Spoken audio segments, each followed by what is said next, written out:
Hey,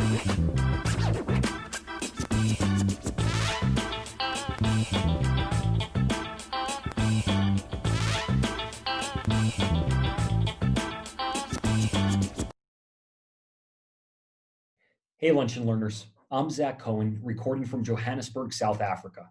I'm currently a doctoral candidate in educational leadership, studying how students can optimize their learning from mistakes.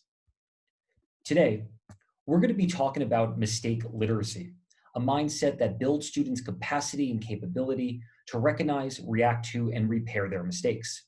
Now, it's not a coincidence that mistake making is the topic I chose to focus my dissertation on. I'm sure my parents and middle school teachers could unhappily recount countless stories of the mistakes I made. The thing is, though, some of my greatest learning has been the result of these mistakes. I've been able to reflect on what went wrong, pocket those lessons, and move forward with a greater confidence. On the other hand, there have been times when I've made a mistake, grown frustrated, and taken nothing away from the experience. So, what actually accounts for this difference? Why is it that sometimes we learn and sometimes we stagnate or even regress? Well, that's what I want to start talking about today.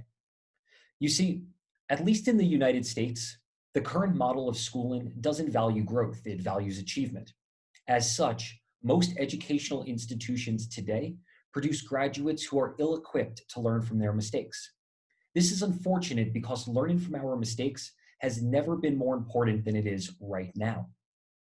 This is the first of 4 Lunch and Learn videos on mistake literacy. In this video, I'm going to provide an overview of why mistake literacy matters.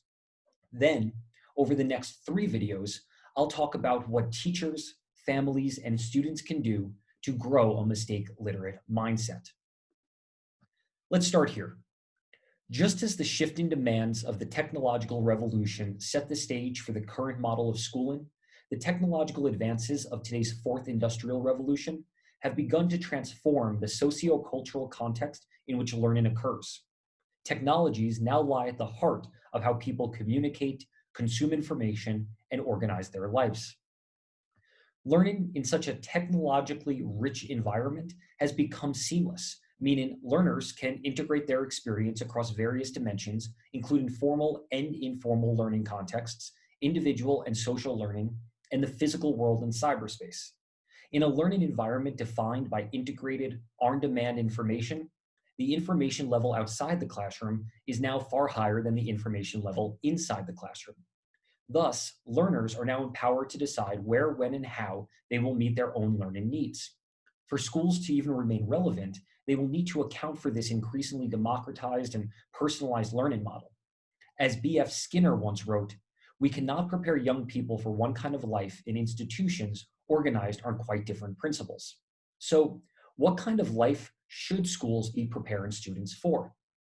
Well, as technology grows in sophistication, almost every job is being reinvented.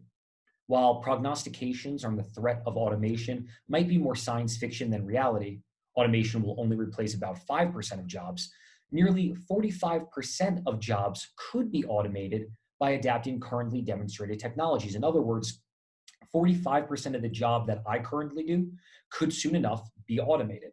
What this means is that for the students of today to be prepared for the workforce of tomorrow, schools will need to identify and teach to the 55% of skills that are uniquely human. These skills, whatever they are, will need to complement those of AI, but given the breakneck speed of workplace change, even more importantly, these uniquely human skills will need to be transferable and enduring across time and career. This point is made especially resonant when one considers the projected rise in life expectancy. Saving for what could be an additional 80 years of retirement is not an option for many. Thus, it follows that a portion of these 80 years will be spent working. By adding decades to one's work life, it is perfectly plausible, even likely, that people will have multiple careers. Simply, the students of today and the workforce of tomorrow will require skills that not only complement the changing capabilities of AI, but also retain their relevance across multiple career changes. So, beyond just the 55% of skills that are uniquely human, the question becomes, what skills are uniquely human and transferable and enduring? In places as geographically diverse as Singapore, Australia, New Zealand, Finland, and Scotland, education is being rethought to answer this question. These school systems are pioneering cutting edge reforms that can help learners to remain viable through the vicissitudes of multiple sustained periods of discontinuity. To do so, these school systems have given a central role to non cognitive skills and dispositional competencies, whereas historically, educational quality has been defined by the promotion and assessment of cognitive curricular aspirations. These schools have chosen to depart from the conventional, often exclusive treatment of cognitively focused instructional principles to help students to be prepared to face the 21st century through the attainment of those skills and competencies that cannot be automated. This shift in emphasis being placed on non-cognitive and dispositional skills is being seen in the workplace as well. A 2016 study from the World Economic Forum found that between 2016 and 2030, time spent by workers applying manual labor and basic cognitive skills will decrease by 16%, whereas the use of non-cognitive skills such as critical thinking and dispositional competencies such as empathy will increase by 26%. A LinkedIn study found that 57% of senior leaders identified soft skills such as creativity, persuasion, collaboration, adaptability, and time management to be more valuable to the workplace than hard skills. In other words, there is a uniquely human quality to soft skills, which not only cannot be replicated by artificial intelligence, but are evidently enduring across time and transferable from one workplace to the next. Of course, some soft skills are invariably more valuable to tomorrow's workforce than others. Therefore, it's important to ask, what are the optimal suite of skills and competencies to prepare learners for the emerging future? There's no shortage of answers to this question. There's John Cow, who believes that the intended outcome of teaching and learning should be anchored to the discrete competencies that comprise the entrepreneurial spirit. There's also Mike Gorman, who champions a suite of skills that collectively contribute to the development of an inventor's mindset. Guy Claxton advocates for building learner power, which is founded on the 4 R's, whereas Yuval Noah Harari argues in favor of the 4 C's. On the other hand, Kai-Fu Lee advocates for schools to place an increased emphasis on social emotional learning as part of a response to the growing influence of AI, a theory that exists in contrast to that of connectivism, which venerates the influence of AI and the increasing complexity of knowledge in a networked world. Irrespective of the push and pull, the value of each of these models is inarguable. All of these models better prepare learners for the realities of the 21st century than the current model of schooling, and yet, given the declining half-life of job-related skills, the half-life of such skills is now estimated to be about 5 years, these skill-oriented models will be rendered obsolete as quickly as they can be learned. So we need to focus less on developing skills and more on developing a mindset that will allow people to confidently learn and unlearn job-related skills. In an age widely defined by change and uncertainty, one thing is for sure: people will make mistakes. What is uncertain is whether people will learn from them. As common as mistake making is, learning from mistakes is not common at all.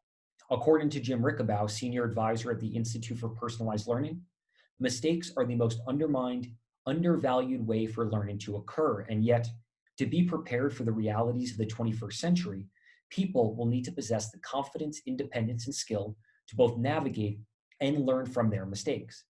In short, people will need to become mistake literate. To be mistake literate, one must have an eye towards optimizing their learning by recognizing, reacting to, and repairing their mistakes. The importance of such a mindset is echoed widely across the literature and across the globe.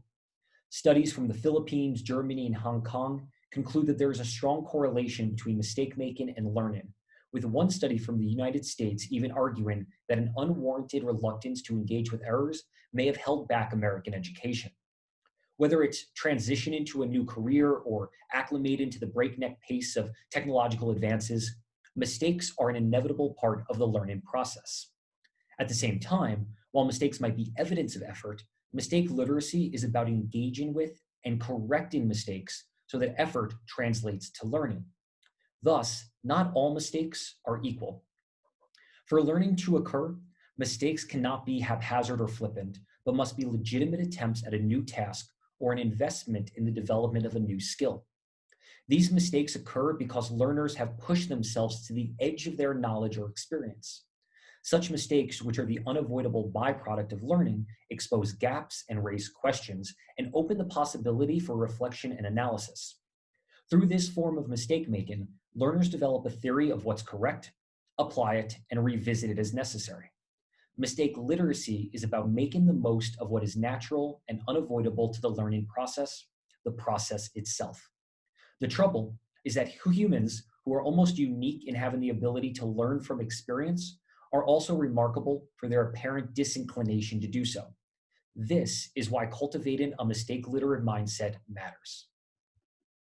Now that we've laid the foundation for why mistake literacy matters, my next video will focus on what teachers can do to help grow mistake literate learners in their classrooms, even from a distance. If you'd like to reflect on today's learning, you can follow this link.